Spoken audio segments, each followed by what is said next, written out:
Namanya adalah Muhammad ibn al-Hanafiyah. Ia banyak menimba ilmu dari Ali bin Abi Thalib.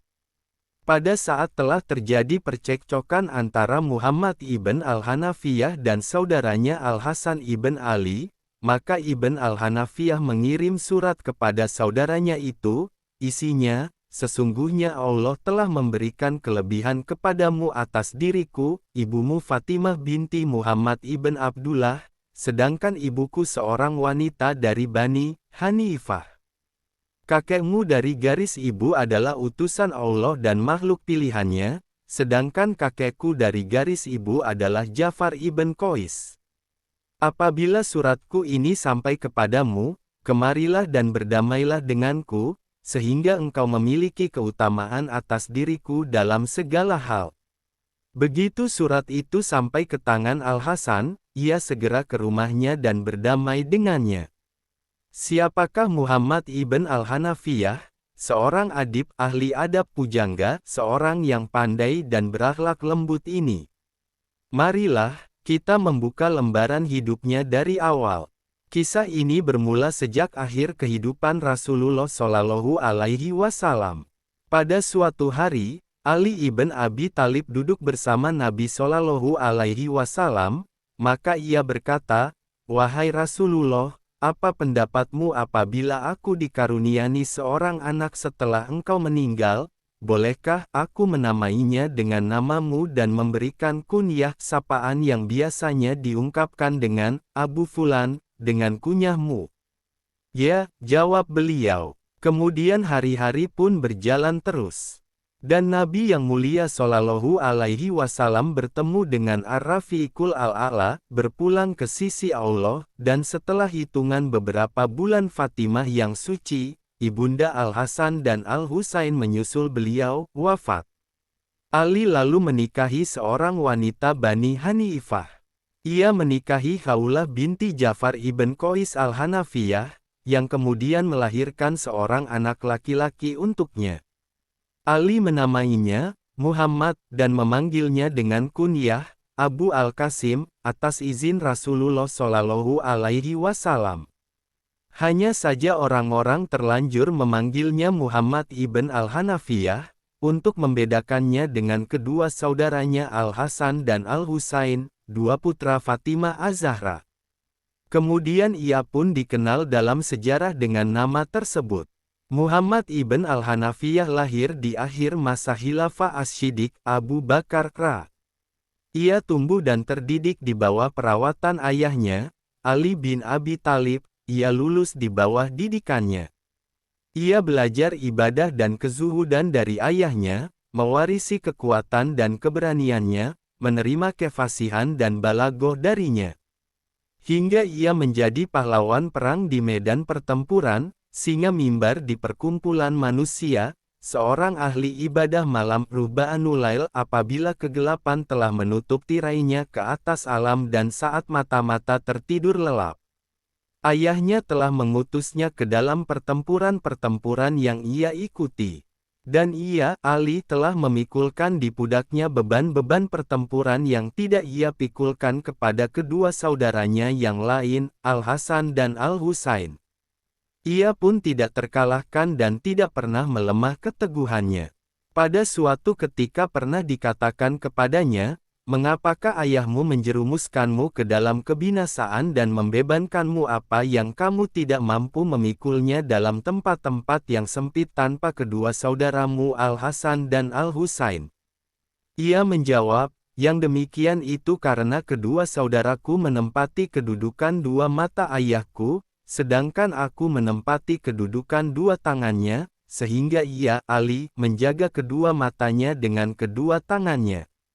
Dalam perang Siffin, yang berkecamuk antara Ali ibn Abi Thalib dan Muawiyah ibn Abi Sufyan adalah Muhammad ibn al-Hanafiyah membawa panji ayahnya. Dan di saat roda peperangan berputar menggilas pasukan dari dua kelompok, terjadilah sebuah kisah yang ia riwayatkan sendiri.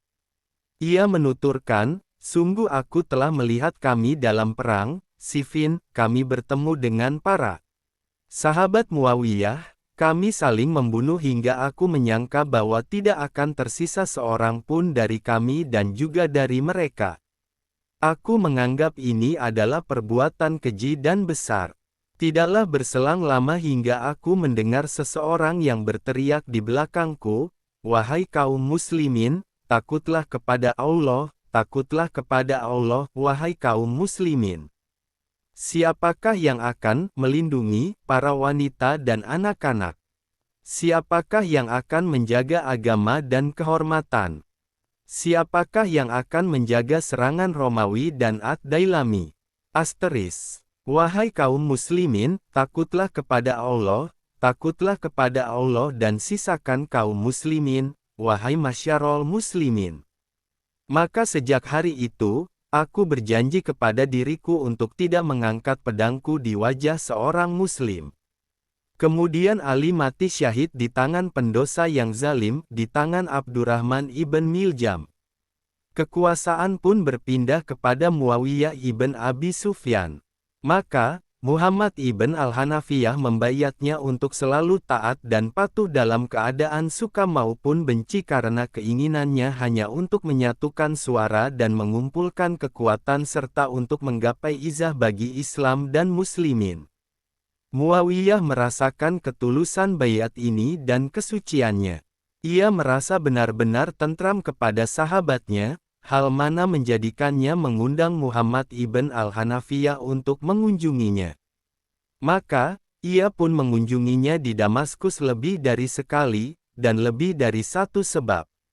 Di antaranya, bahwa Kaisar Romawi menulis surat kepada Muawiyah. Ia mengatakan, sesungguhnya raja-raja di sini saling berkoresponden dengan raja-raja yang lain. Sebagian mereka bersenang-senang dengan yang lainnya dengan hal-hal aneh yang mereka miliki, sebagian mereka saling berlomba dengan sebagian yang lain dengan keajaiban-keajaiban yang ada di kerajaan-kerajaan mereka. Maka, apakah kamu mengizinkan aku untuk mengadakan perlombaan antara aku dan kamu seperti apa yang terjadi di antara mereka? Maka, Muawiyah mengiyakannya dan mengizinkannya. Kaisar Romawi mengirim 2 orang pilih tandingnya. Salah seorang darinya berbadan tinggi dan besar sekali sehingga seakan-akan ia ibarat pohon besar yang menjulang tinggi di hutan atau gedung tinggi nan kokoh. Adapun orang yang satu lagi adalah seorang yang begitu kuat, keras dan kokoh seakan-akan ia ibarat binatang liar yang buas. Sang kaisar menitipkan surat bersama keduanya. Ia berkata dalam suratnya, "Apakah di kerajaanmu ada yang menandingi kedua orang ini, tingginya dan kuatnya?" Muawiyah lalu berkata kepada Amr ibn al-Ash, "Adapun orang yang berbadan tinggi, aku telah menemukan orang yang sepertinya bahkan lebih darinya, ia Qais ibn Sa'd ibn Ubadah. Adapun orang yang kuat, maka aku membutuhkan pendapatmu." Amr berkata, "Di sana ada 2 orang untuk urusan ini, hanya saja keduanya jauh darimu. Mereka adalah Muhammad ibn al-Hanafiyah dan Abdullah ibn Az-Zubair. Sesungguhnya Muhammad ibn al-Hanafiyah tidaklah jauh dari kita," kata Muawiyah. "Akan tetapi apakah engkau mengira ia akan rela bersama kebesaran kemuliaannya dan ketinggian kedudukannya untuk mengalahkan kekuatan orang dari Romawi ini dengan ditonton manusia?" tanya Ammar. Muawiyah berkata, "Sesungguhnya ia akan melakukan hal itu dan lebih banyak dari itu, apabila ia menemukan izah bagi Islam padanya." Kemudian Muawiyah memanggil keduanya, Qais ibn Sa'd dan Muhammad ibn al-Hanafiyah. Ketika majelis telah dimulai, Qais ibn Sa'd berdiri dan melepaskan sirwal-sirwalnya, celana yang lebar, lalu melemparkannya kepada Al-Asteris dari Romawi dan menyuruhnya untuk memakainya.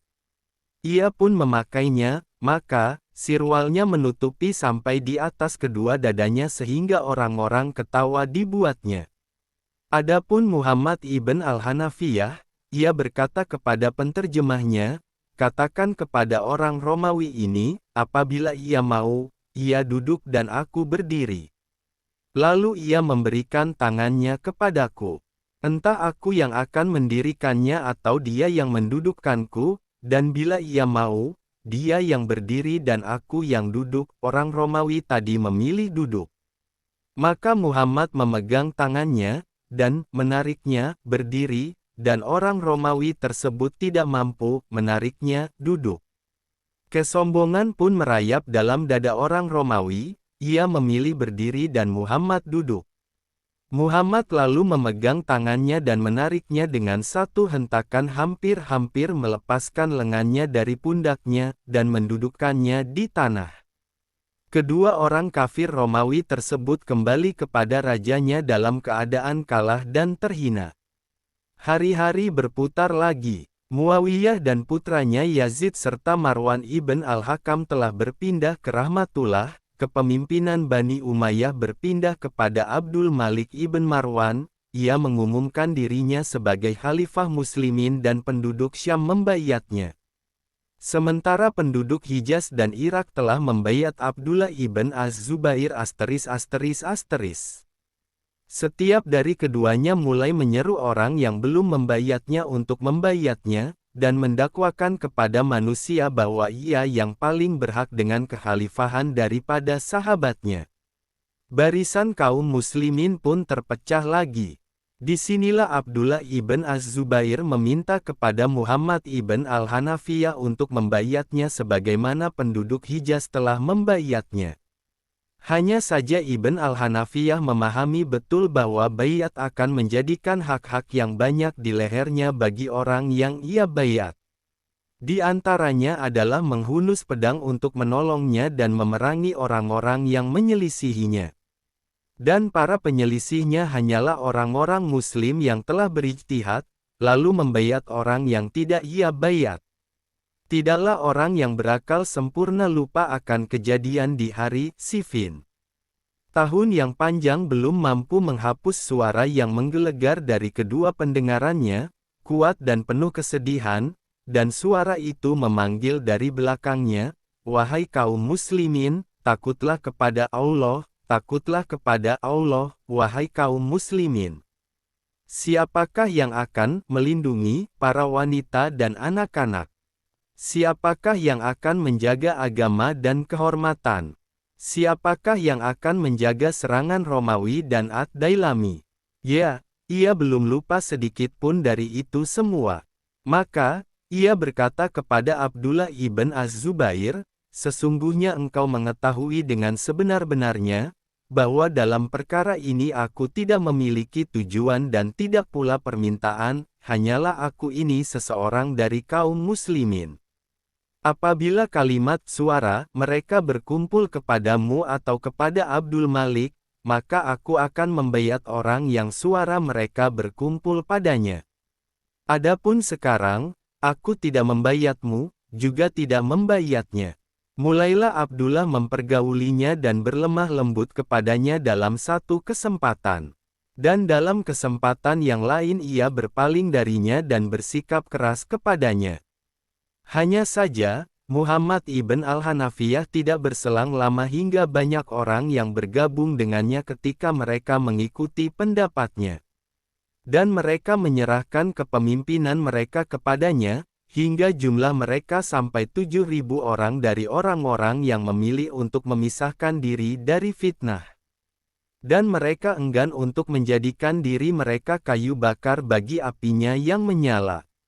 Setiap kali pengikut Ibn al-Hanafiyah bertambah jumlahnya, bertambahlah kemarahan Ibn Az-Zubair kepadanya dan ia terus mendesaknya untuk membayatnya. Ketika Ibn Az-Zubair telah putus asa, ia memerintahkannya dan orang-orang yang bersamanya dari Bani Hashim dan yang lainnya untuk menetap di Syib celah di antara dua bukit mereka di Mekah, dan ia menempatkan mata-mata untuk mengawasi mereka.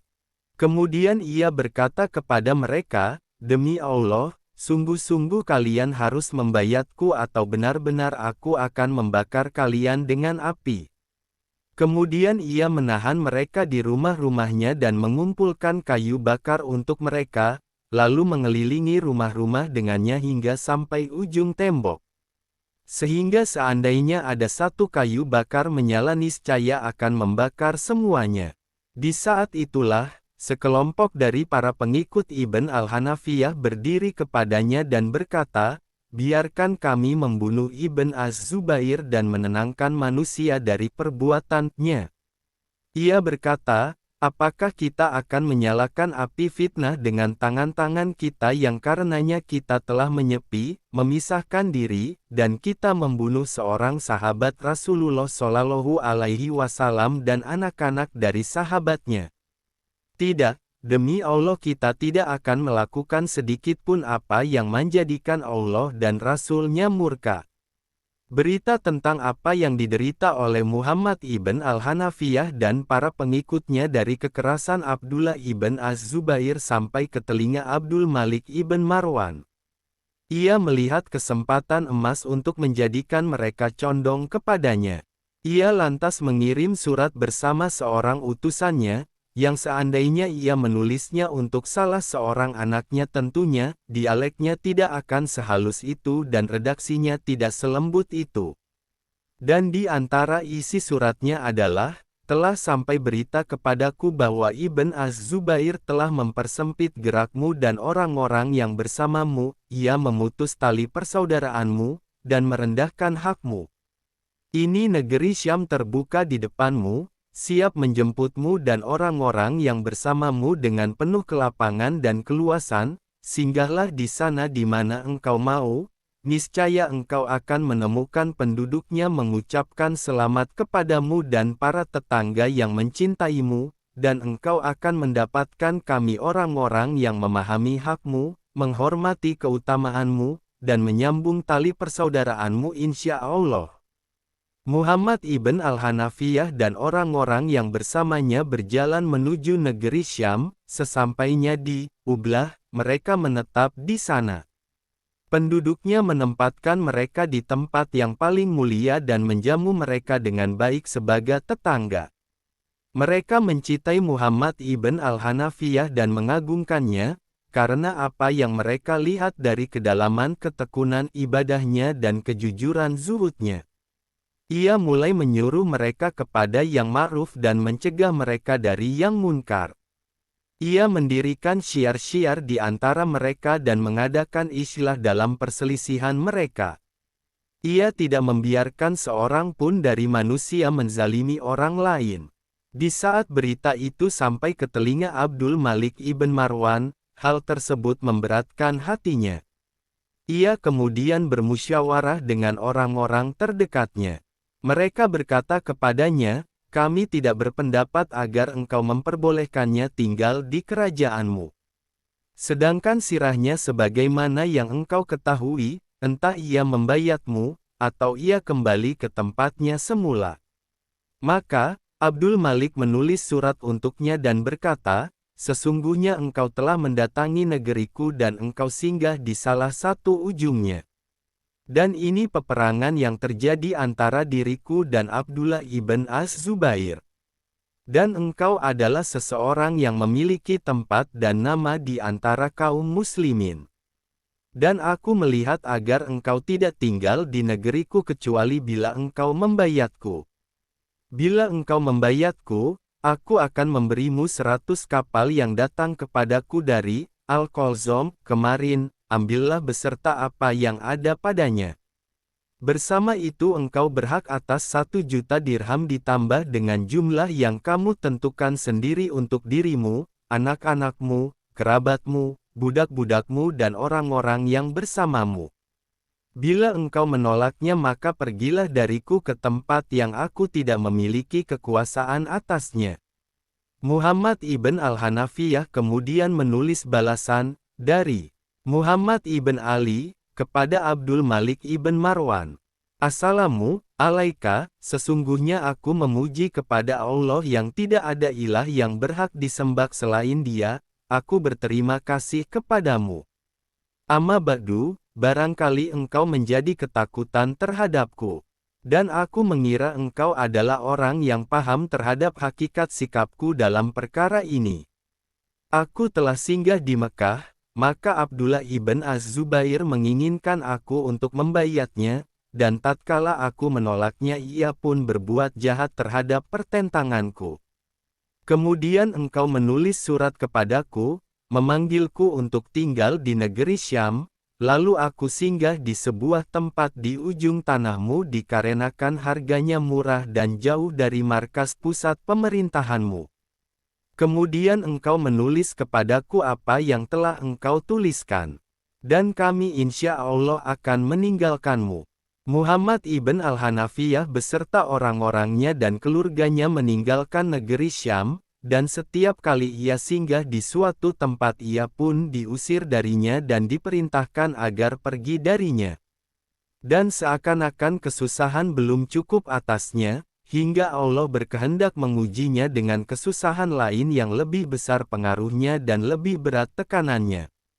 Yang demikian itu, bahwa sekelompok dari pengikutnya dari kalangan orang-orang yang hatinya sakit dan yang lainnya dari kalangan orang-orang lalai. Mereka mulai berkata, sesungguhnya Rasulullah Shallallahu Alaihi Wasallam telah menitipkan di hati Ali dan keluarganya banyak sekali rahasia-rahasia ilmu, kaidah-kaidah agama dan perbendaharaan syariat. Beliau telah mengkhususkan Ahlul Bait dengan apa yang orang lain tidak mengetahuinya. Orang yang alim, beramal dan mahir ini memahami betul apa yang diusung oleh ucapan ini dari penyimpangan, serta bahaya-bahaya yang mungkin diseretnya atas Islam dan Muslimin.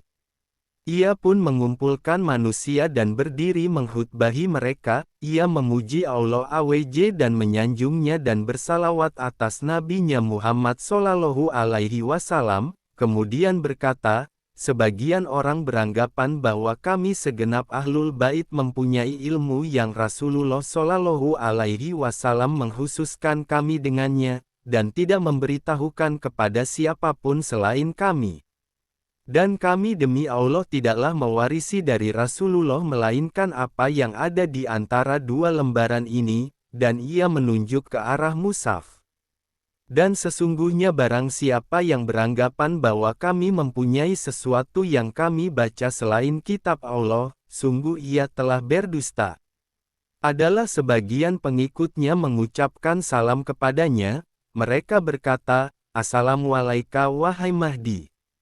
Ia menjawab, ya, aku adalah Mahdi, yang mendapat petunjuk kepada kebaikan, dan kalian adalah para Mahdi kepada kebaikan insya Allah, akan tetapi apabila salah seorang dari kalian mengucapkan salam kepadaku, maka hendaklah menyalamiku dengan namaku.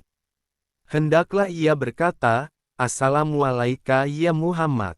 Tidak berlangsung lama kebingungan Muhammad ibn al-Hanafiyah tentang tempat yang akan ia tinggali beserta orang-orang yang bersamanya. Allah telah berkehendak agar Al-Hajjaj ibn Yusuf as-Saqafi menumpas Abdullah ibn az-Zubair, dan agar manusia seluruhnya membayat Abdul Malik ibn Marwan. Maka, tidaklah yang ia lakukan kecuali menulis surat kepada Abdul Malik. Ia berkata, kepada Abdul Malik ibn Marwan, Amirul Mukminin, dari Muhammad ibn Ali.